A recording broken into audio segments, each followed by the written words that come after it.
साखर बनले बघा प्लास्टिकची, बघा साखर प्लास्टिकची, बघा ही प्लास्टिक म्हणून साखर बनले बघा. बरोबर हे बघा काय म्हणते हे बघा.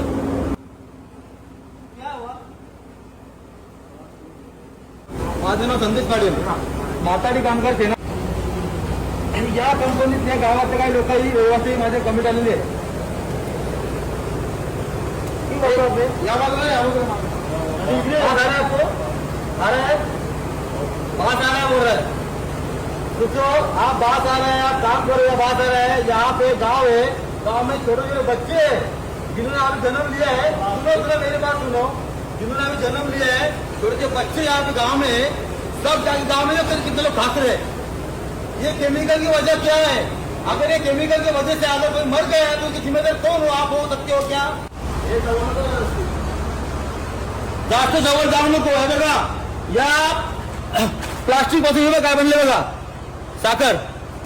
आणि याचा 2-3 दिवस झाले मला इथले गाववाले रहिवासी मला येऊन सांगायला लागले की दादा इथे केमिकल कंपनी समोरच आहे, कोण लक्ष लावत नाहीये. तर मी आज रात्री इथे आलो. आता वाजले किती? 11:15 वाजले रात्रीचे. तारीख का आजची 8 तारीख आहे. 11:15 वाजले. तर आम्ही या गोडाऊनला मी आलेलो आहोत.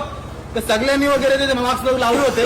त्यांना मी विचारला का मास्क लावलाय, तो बास आ रहा है. याचा अर्थ असा होतो की ही कंपनी केमिकलची आहे आणि येणाऱ्या भविष्यामध्ये ज्या आपण साखर वगैरे यूज करतो, ज्या आपण साखर ज्याच्यात आपण चहा वगैरे पितो, त्या प्लास्टिक पासून ही साखर तयार झालेली आहे बघा. दिसतो. तर ही केमिकल कंपनी आम्ही बंद करण्याचा प्रयत्न करतो. तर माझी पोलिसांना वगैरे विनंती आहे तर तुम्ही पण आम्हाला हातबोट लावून आम्हाला सहकार्य करावा.